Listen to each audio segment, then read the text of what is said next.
Hello everyone, this is Bradley. Today this is a tutorial talking about this trimmable lightning. I want to mention that it was originally made for fun. There are many other ways to make a lightning, and for this particular setup, the final goal is not to make a lightning but rather a tree.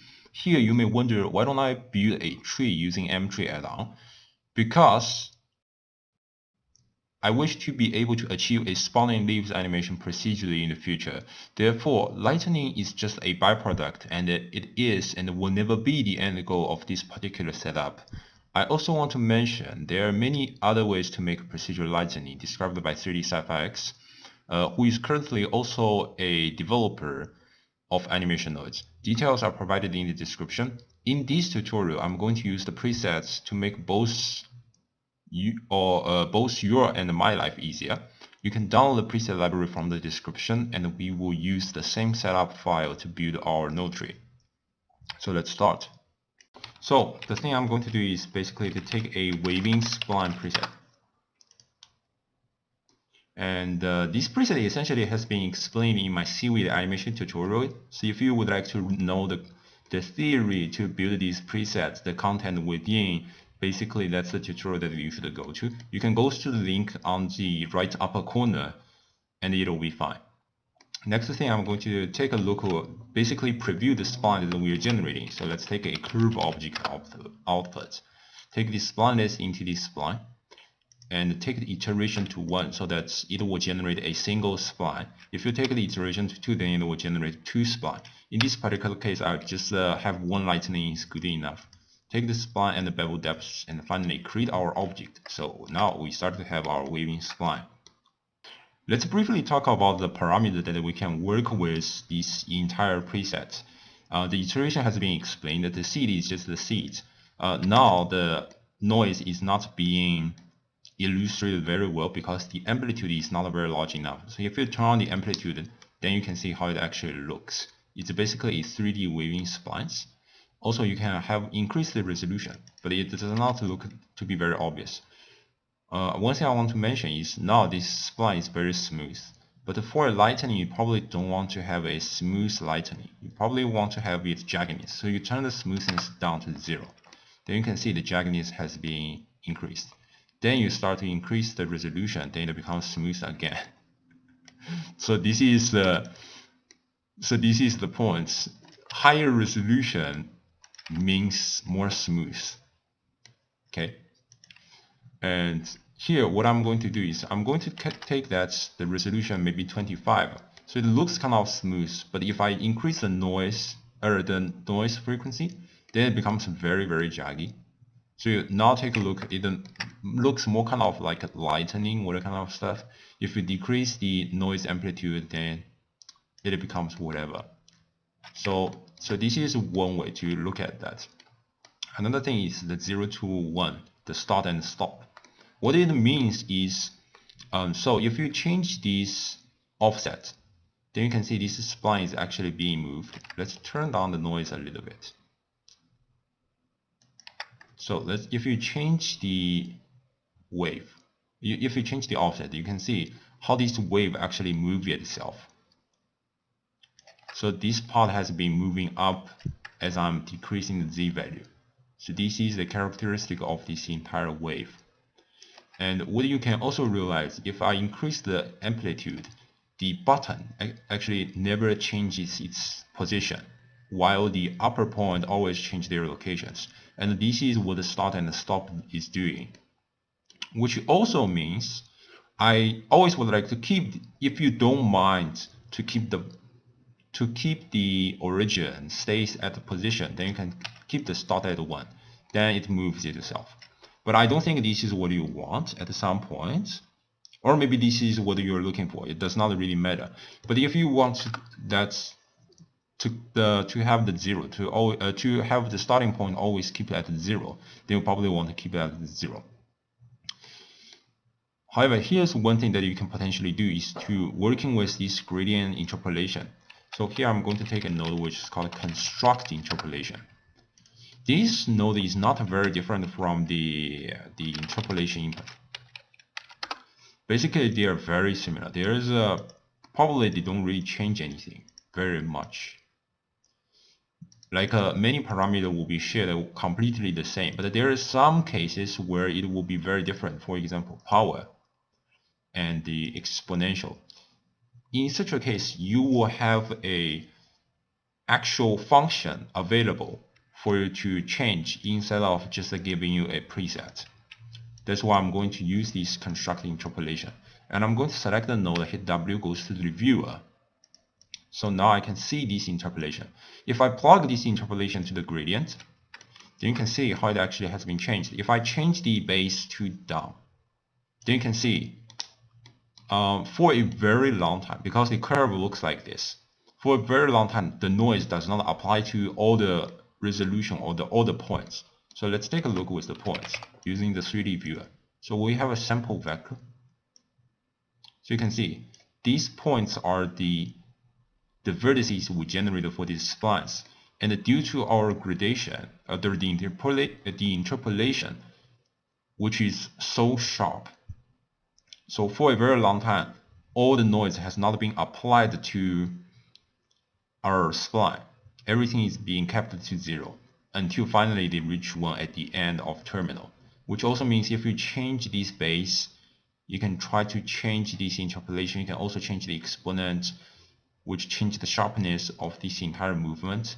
But you do realize the fact that with such a kind of effect, the beginning, the starting point always stays at the word center, but the rest of the part just moves as they should, so that you can have a very nice lightning in which its location has not been changed. So this is one way to work with that. The exact parameter is something that you have to play by yourself, but I'm not going to too deep into the further things. You can also turn on the noise Z, but I don't think it's very meaningful in such kind of case. Another thing I want to talk about is that now this is just a spline with even thickness. I want to make the end to be thin while the beginning to be still thick. So here I'm going to use this radius list option. I'm going to take the float range and I'm going to change the type into start and stop. So the start will be 0.1, which is the beginning radius, and the stop will be 0. If I put this list into radius list, then instantaneously this radius list option will override the information provided by this radius. And you can change the starting and the stop. And here, one interesting thing you will actually realize is the starting is thick, and there is a point it becomes thin, and it becomes thick again. The reason it happens is because the amount is not matching the spline resolution. So here what we're going to do is basically select the node, hit W, goes to left, data input, and choose this spline resolution. Then we'll generate an integer input that is linked to the spline resolution. We just put this integer back to the amount. Then we have a list of float range that goes from the beginning to the end of this entire spline, and you can see how the interpolation actually has been looking like. So this is our spline, and you can definitely change the start. So this is one part. Next thing I'm going to do is to instance a branch on the location of this main trunk. And so obviously we're going to use the location from this sample vector as a starting point of the branches. And another thing which is obvious is, since we're going to generate another kind of lightning which is branching out, then we are still going to using another waving spline. So these are two things.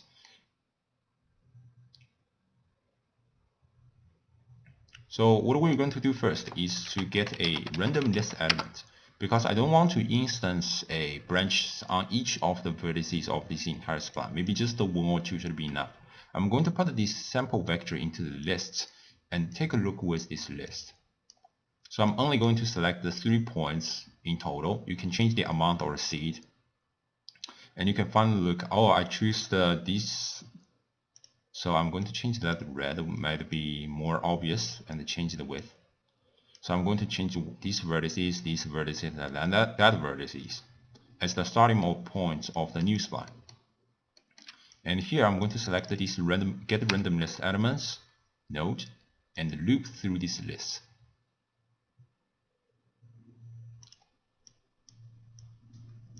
So this is one part. And here what we're going to do first, to get a quick result, is going to change the transform spline.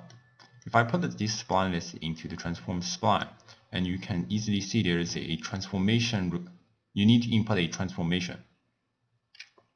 And to turn the vector into a transformation, you need a translation matrix node.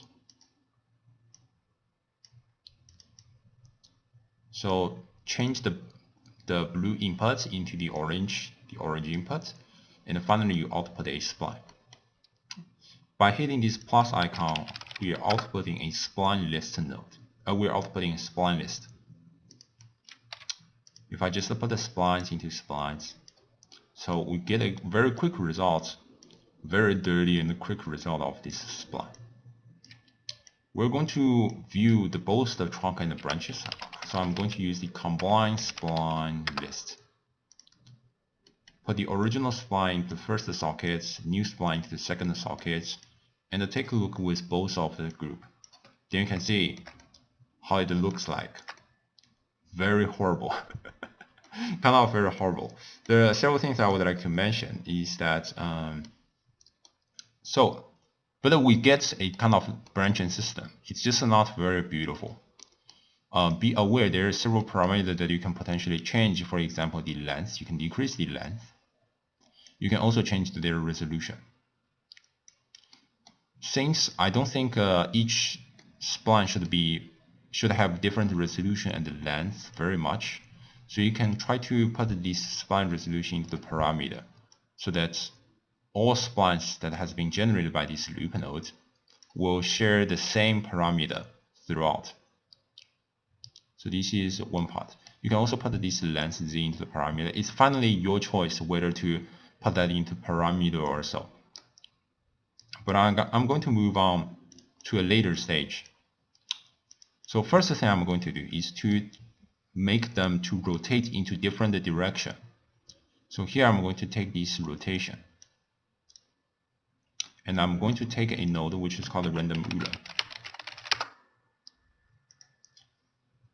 I'm going to put the ruler into the rotation. If I put this index into the seed, then immediately you can see each of the spline has been rotated into different places, and you can change the scale. Then it looks kind of more obvious about the random rotation. But what if I would like to change the seeds? Then I need to add a float mass and whatever. Here there's a preset which is called index seeds preset. I've explained elsewhere, but basically just put a seed into place, put the integer into the seed.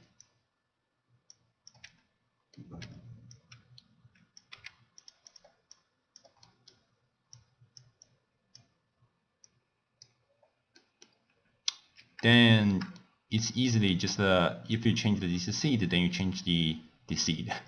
Very straightforward. If you change the offset, you basically do the same thing, but you don't necessarily take care of the offset. And I'm going to put the seed back to the parameter. So this is one part. Another thing I want you to realize, now these three splines are actually identical to each other because they are of the same seed. So you can also put this new seed into the seed, so that if you change the seed, then the spline also has been changing their seed, and so on and so forth. So you can see the splines are actually different from each other. So this spline, this branch and that branch are actually different because their seed is different. So you can change a lot of parameter. You can put the frequency back to the parameter as well. So these are all your choices about what to actually do. Next thing I would like to do is you do realize that firstly, our branch looks kind of even thickness. So to solve that problem, we're going to use the same principle that we already has been discussed earlier, using this float range. And I'm going to put this list into radius list and the spline resolution into the count, so they are matching to each other. So now we start with a very thick radius and end with 0 radius. This is cool, awesome. This is what we're looking for. But you do also realize a problem is that the starting thickness is much thicker than the branch starting point, which means I want the starting point to be of the same radius as our main trunk. So I'm going to put this start into the iterator. Be aware it's the iterator instead of parameter. So now this loop is not being run because we haven't put anything into this iterator yet. Let's name that as a start radius.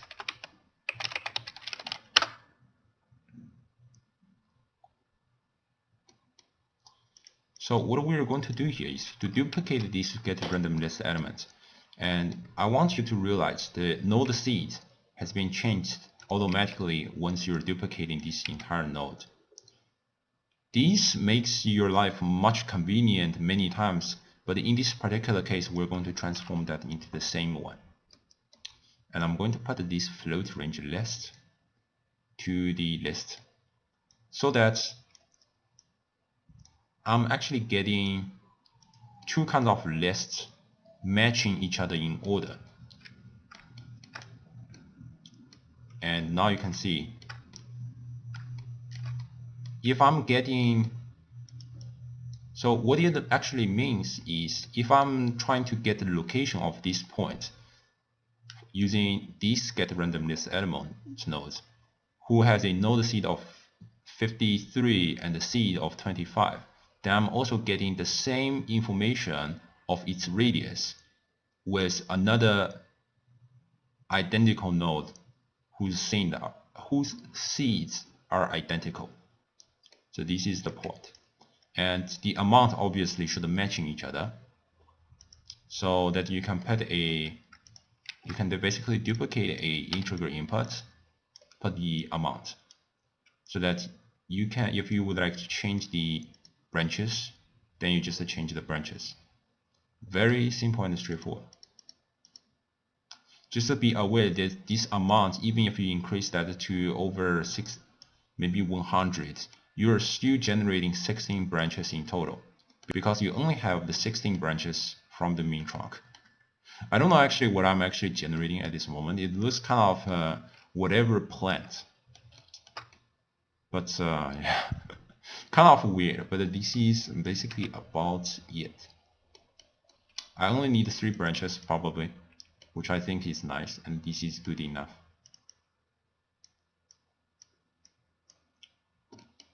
Essentially, this is actually the whole setup.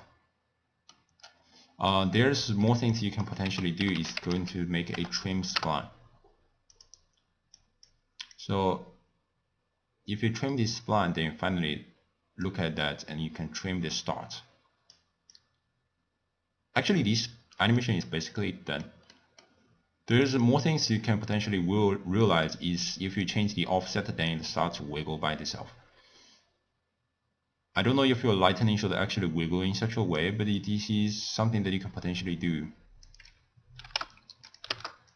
This is just kind of one of the idea. You don't necessarily follow 100%.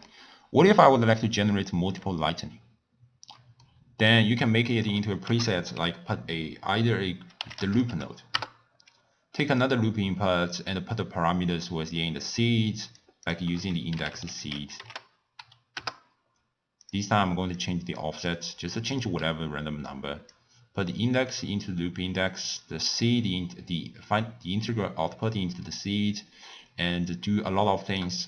Put the relevant parameter that you wish to change into the parameter. So finally you can turn out it as a preset, as you did with this weaving spline node, or this, let's name that as a branching node. Branching. So this is actually all about it. This is basically the explanation of the principle of this entire whole thing.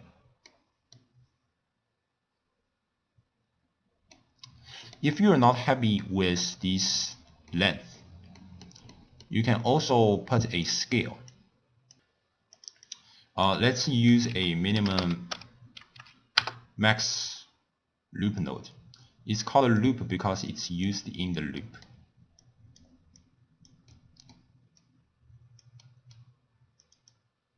You can put the seed into the seed and just put these various sides into the scale.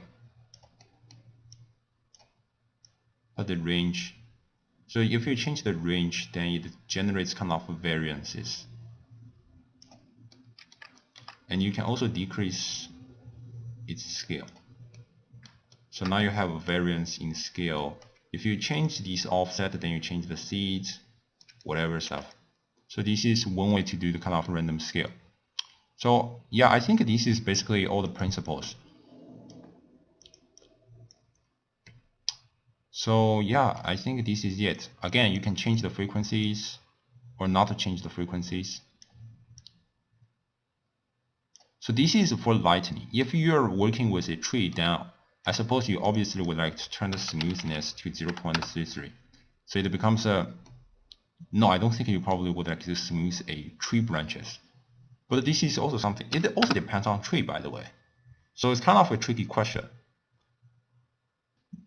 But because it can switch between the smoothness and the jagginess, and that's why I'm actually using this method instead of other traditional methods to working with a tree. So I think this is it. So I hope you enjoyed this tutorial, and I'll probably see you next time. Bye bye.